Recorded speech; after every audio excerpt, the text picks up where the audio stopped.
Japan is furious as China's Coast Guard patrols around the clock, escalating maritime standoffs. And now there's talk of China and Russia teaming up, with Russian warships appearing off the coast of Cuba. Last November, Xi Jinping made a big show of visiting the China Coast Guard's East China Sea Command and rolled out the slogan, "Defend sovereignty, only advance, no retreat." This statement cranked up the tension around the Diaoyu Islands to a DEFCON 1 standoff. Since December, Chinese Coast Guard ships have been patrolling the waters around the Diaoyu Islands 24/7. When Japanese Self-Defense Force planes showed up to patrol, Chinese planes firmly invited them to leave. The China Coast Guard even tried to chase away and seize Japanese fishing boats in the area. And they plan to keep this all up through 2024, clearly aiming to stir up some major actions around the Diaoyu Islands. On June 7th, 4 heavily armed China Coast Guard ships swaggered around the Diaoyu Islands for over an hour before finally leaving. According to the Japan Coast Guard, this was the first time all Chinese Coast Guard ships entering the area were equipped with cannons. The Chinese ships varied in size from 1,000 to 5,000 tons. At least 2 of them were 1,000-ton vessels, modified from the PLA Navy's Type 056 missile frigates. Also, they still had their original 76mm main guns, 30mm cannons, and electronic warfare gear. Under international maritime law, coastal states have certain jurisdiction over neighboring areas. Isn't it blatant provocation for these heavily armed Chinese ships to brazenly enter the territorial waters around the Diaoyu Islands? China's Coast Guard began patrolling the Diaoyu Islands in September 2012, and this year they've upped the ante to 24/7 patrols. Clearly, the aim is to blockade Japanese Coast Guard ships outside the 12 nautical mile limit, gradually eroding Japan's jurisdiction and biding time for a potential landing. The Diaoyu Islands are a key part of China's strategic layout in the Western Pacific. If China controls them, their fleet can break through the first island chain straight into the Western Pacific. Beyond military value, the oil and gas reserves around the Diaoyu Islands are estimated at hundreds of millions of tons, a huge lure for resource-poor China and Japan. Additionally, the waters around the Diaoyu Islands are rich in fish and other marine life, and whoever controls the islands gets first dibs on exploiting these fisheries. Plus, there are rare plant resources on the islands. In recent years, China has placed numerous marine monitoring buoys in Japan's exclusive economic zone near the Diaoyu Islands. Naturally, Japan isn't happy about this, and on March 8th said these buoys pose a threat to passing ships and fishermen, ordering their removal. Japan suspects these buoys could be hiding underwater sonar or electronic surveillance equipment. It could even be smart mines or dirty bombs, which goes beyond saber rattling. In response to Japan's ultimatum, Chinese Coast Guard ships have repeatedly and deliberately entered within 12 nautical miles of the Diaoyu Islands. They've approached Japanese fishing boats and forced Japan's patrol boats into evasive actions, driving them away, creating nothing but tension. A spokesperson for China's Coast Guard later declared that the Diaoyu Islands are China's inherent territory, a much stronger stance than their previous claims of disputed territory. To understand the Diaoyu Islands issue, we have to go back to the post-World War II era. After World War II, the Cairo Declaration and Potsdam Proclamation required Japan to return territories, including the Diaoyu Islands, to China.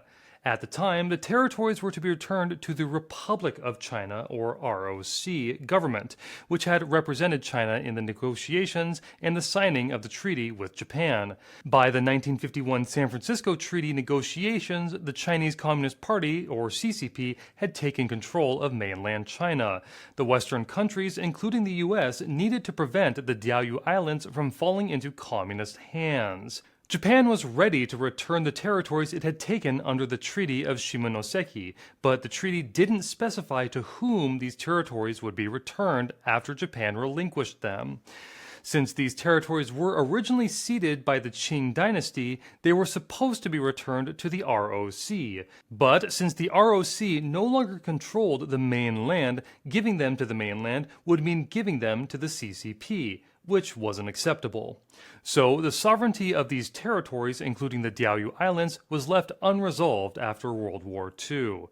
This situation is closely tied to the CCP's takeover of mainland China. If the ROC had maintained control over the mainland, the Diaoyu Islands would likely already be under Chinese control. Especially, it's the CCP's rule over mainland China that has left the Diaoyu Islands' status in limbo. Later, the U.S. military took the Diaoyu Islands as part of Okinawa. In 1969, oil was discovered near the Diaoyu Islands, and the U.S. and Japan signed the Okinawa Reversion Agreement, returning administrative rights of Okinawa to Japan, but not addressing sovereignty. In 1996, Kurt Campbell, a key figure in the Clinton administration's National Security Council, stated that the U.S.-Japan Security Treaty covered the Diaoyu Islands. This essentially revealed the U.S. stance. Sovereignty of the Diaoyu Islands would remain unresolved, but the area must not fall into Chinese hands. Alright, back to modern day. The Japanese government didn't take this provocation lightly. They lodged strong diplomatic protests against China, accusing it of violating international law. Meanwhile, Japan's self-defense forces increased their patrols and military exercises around the Diaoyu Islands, deploying their latest equipment, including 2 large patrol ships, 3,500 tons and 1,500 tons apiece. They're both equipped with helicopters and weapons, significantly boosting Japan's presence and defensive capability in the area. Analysts suggest that the standoff between China and Japan might escalate from verbal exchanges to military confrontations, potentially leading to small-scale military clashes. Japanese media have reported on these developments, indicating Japan's readiness for comprehensive responses. As Japan's staunch ally, the U.S. is expected to provide strong diplomatic and military support. The 2024 U.S. National Defense Authorization Act might include provisions to address China's actions regarding the Diaoyu Islands. China's constant prodding at the Diaoyu Islands is driven by more than just territorial claims. Domestic and foreign policy considerations play a role. Some believe that while China and Russia have certain advantages in Northeast Asia, they lack clear advantages elsewhere, prompting Chinese leaders to act swiftly on the Diaoyu Islands issue. Additionally, Russia and North Korea might challenge Japan in the Sea of Japan. Japan's defense in the Sea of Japan is already weak. A joint move by China, Russia, and North Korea could stretch Japan thin. Moreover, Russia and Japan haven't even signed a peace treaty yet, so tensions could easily escalate to war. This analysis suggests that if the situation drags on, the U.S. will be better prepared, and American public awareness of China's strategic intentions will increase, causing China to lose its advantage. Although Russia's Pacific Fleet and North Korea's fleet are relatively weak, China, Russia, and North Korea are planning to build a nuclear submarine base near the Tumen River estuary, which would be a significant threat to Japan. The plan includes creating an island with a military base near the Tumen River estuary, deploying missiles there, and using these bases to pose a direct military threat to Japan. Recently, Russia announced it was ending its nuclear weapons reduction cooperation agreement with Japan. This is not just diplomatic rhetoric, but a form of nuclear blackmail. The agreement, first signed in 1993, was funded by Japan to help Russia destroy Soviet-era nuclear weapons aimed at Japan. By unilaterally tearing up the agreement, Russia is essentially warning Japan to be cautious, implying that they might take military action. At the same time, China is ramping up its military activities in the East China Sea. From late May to mid-June, for the first time, China conducted large-scale live-fire exercises along the coast of Xiangshan in Ningbo. Xiangshan is close to the Diaoyu Islands, so this was clearly a show of force aimed at Japan. China also plans to hold large-scale joint military exercises with Russia in the Sea of Japan to counteract the U.S.-Japan alliance. But Japan hasn't been sitting idly by either. They've amended their laws to create a Unified Command Operations Headquarters. On May 10th, the Japanese Senate passed an amendment to the Ministry of Defense Establishment Act, planning to establish this headquarters by March 2025 to strengthen the U.S.-Japan alliance's capability to handle security challenges from China, Russia, and North Korea. The headquarters will unify the command of Japan's land, sea, and air self-defense forces and enhance defenses in new security areas like cyberspace. Previously, the self-defense forces were mainly defensive, but now they're gearing up for more offensive operations. This headquarters will be directly commanded by U.S. forces, with high security levels making it harder for the CCP to infiltrate. Moreover, the U.S. and Japan have reaffirmed the Diaoyu Islands fall under the U.S.-Japan Security Treaty. Japan is also accelerating its weapon modernization, planning to introduce F-35 stealth fighters to boost its airstrike capabilities. By 2027, Japan aims to complete the construction of amphibious assault ships to reclaim any occupied lands. Japan also plans to deploy hypersonic missiles and anti-ship missiles, and to strengthen cooperation with the U.S. in new combat domains like space, cyberspace, and the electromagnetic spectrum. The U.S. will transfer more advanced military technology to Japan, helping to bolster Japan's defense industry. The U.S. and Japan will regularly conduct large-scale joint military exercises to enhance their operational coordination. In June, the U.S., Japan, and South Korea held joint naval exercises in the Sea of Japan to strengthen coordination against China's military expansion. Japanese Prime Minister Fumio Kishida sent a tough message to Xi Jinping during their meeting last November, addressing issues like the Diaoyu Islands, Taiwan, and the detention of Japanese nationals in China, making it clear that Japan would not budge on sovereignty and security issues. Additionally, Japan is arming the Philippines with its strong equipment, technology, and technological capabilities. With U.S. backing, Japan's influence is quickly spreading to the South China Sea. The CCP will definitely retaliate against Japan in some way or another. The Ukraine war has exposed weaknesses in the Russian military like chaotic command and poor logistics. The CCP's military also lacks combat experience, so Xi Jinping is eager to provoke small-scale conflicts to give his troops some actual fighting experience. Japan's actions in the Diaoyu Islands are legal and legitimate, while the CCP's reactions are just more bullying.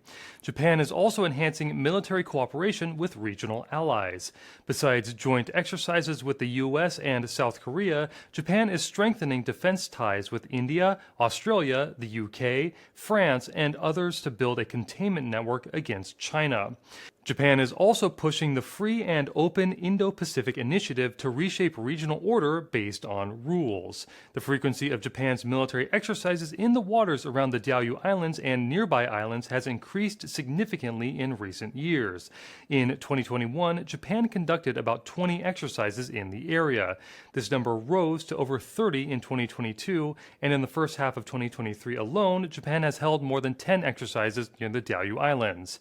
These exercises include joint drills near the Izu Islands, amphibious landing exercises on Tanegashima, live fire drills near Yonaguni Island, and amphibious landing exercises in Kagoshima Prefecture. The Japanese government believes that strengthening military preparedness in this area is necessary to ensure national security. Meanwhile, activities of Chinese official and fishing vessels in the waters around the Diaoyu Islands have also increased significantly. In 2021, Chinese official vessels conducted about 330 patrols in the Diaoyu Island waters. This number rose to over 360 in 2022, and in the first half of 2023, it reached about 170. The number of Chinese fishing vessels operating in the Diaoyu Islands waters has also been increasing yearly, from around 2,800 in 2021 to over 3,100 in 2022 and about 1,500 in the first half of 2023. From April 25th to 27th, the mayor of Ishigaki City organized a Ishigaki City survey vessel operation, and 5 Japanese parliament members boarded the Shinsumaru ship. With the support of 14 ships from the Japan Coast Guard, they conducted patrols around the Diaoyu Islands. The reaction from the China Coast Guard was exceptionally intense, as they sent vessels to try to obstruct Japan's normal activities. In the end, Japan only launched a drone for reconnaissance, and the China Coast Guard fleet approached the Ishigaki City survey vessel within about half a mile. China's Coast Guard now claims to be the world's largest, with over 170 vessels, leading in both quantity and quality. This might sound impressive, but in reality, the time it takes for their ships to reach an incident area is too long. This time, they didn't even make it in time, so having more ships didn't help. On the other hand, Japan was well prepared and responded quickly, sending numerous ships in no time. Despite the CCP's numerous ships and equipment, Japan's few ships were more reliable in a critical moment. As tensions in East Asia rise over the Diaoyu Islands, on June 12th, 3 Russian warships and the Yasen-class nuclear submarine Kazan arrived at the port of Havana, Cuba. The fleet included the frigate Admiral Gorshkov, a fleet oiler, and a salvage tug. Although Cuba claims these ships are not carrying nuclear weapons, there are widespread doubts. Russia's move is clearly a warning to the United States. The Yasen class is Russia's most advanced and powerful attack submarine, equipped with various state-of-the-art weapons, including Zircon hypersonic missiles. The Admiral Gorshkov is the first Russian warship to deploy these new Zircon hypersonic cruise missiles. But the international landscape has significantly changed. Russia's relationship with Cuba isn't what it used to be, and Cuba is reluctant to get embroiled in a Russia-US confrontation. Thus, Russia's actions are largely symbolic with limited strategic deterrence. Still, the fleet's ability to cross the Atlantic and reach the U.S. coast with little external support showcases Russia's blue water naval capabilities. Despite their dismissive rhetoric, the U.S. is on high alert, deploying numerous anti-submarine patrol aircraft and destroyers to monitor the Russian fleet. Warships from France, Canada, and other countries are also involved in monitoring the Russian activities. While Russia's fleet maneuvers grabbed headlines, China's Navy has been active in the Western Pacific.